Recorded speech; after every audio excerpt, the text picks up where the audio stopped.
You can do every other trick in the book, but if you are not 1000% focused on watch time, you're wasting your time.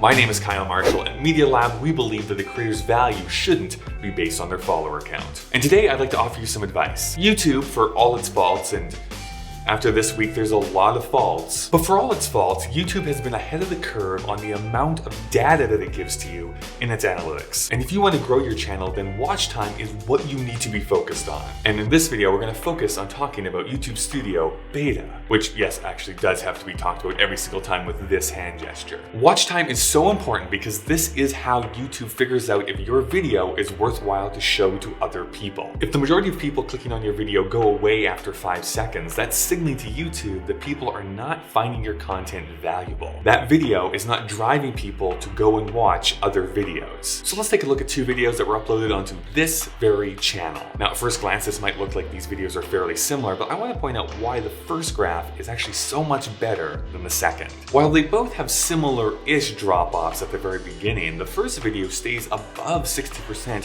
for the vast majority of the video, and in fact, doesn't actually drop below 50% until the very end of the video, when the end screen appears. That means that nearly 60% of the people who started watching the video made it all the way to the end. Now, the second video does drop below 60% and in fact is below 50% for the majority of the video's runtime. That means that the majority of people who watched this video didn't stay for very long. They abandoned it about halfway through. So it's no wonder that the top video is performing better. There's more views, there's more likes, there's more comments, people are watching it longer. All those things that so many YouTubers ask you to do are happening naturally because they are byproducts of people watching the video. Now, if you want to see your own graphs, you can do so. The first thing you have to do is go up to that avatar in the top right corner of YouTube and click on it. Then select YouTube Studio Beta, then Videos on the left-hand side. Find the video you want to see the analytics of, click on the video, and then click on Analytics on the left-hand side.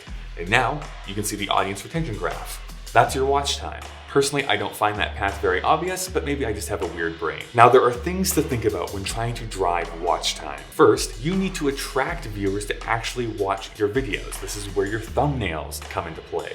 I would go and find some of your favorite creators and see what they are doing and try to emulate their style. And then secondly, does the title match with the thumbnail? I like to think about newspaper headlines, something that's going to make you want to read, or in this case, watch further. Something to hook that viewer into watching it in the first place. But don't make it clickbaity. If people click on a video and find out something doesn't exist that was promised in the title, they're gonna go away, your watch time plummets. Next, the first few seconds are critical to hook your viewers into wanting to watch more. Now, a drop-off is gonna happen no matter what video you upload, but you wanna minimize that as much as possible. 20% can be expected, but less than that is awesome. More than that, and you may need to fix your hook, or your thumbnail and title are misleading people. So going back to those 2 videos, you can see that in the graphs, how this plays out. There is over a 30% drop off in the second video within the first few seconds, whereas the first video has only a 20% drop off in the same time period. Now, once people have started to watch your video, it's your duty to keep them watching. These bumps along the graph can mean a couple of different things. People getting bored and clicking ahead in the video. Potentially,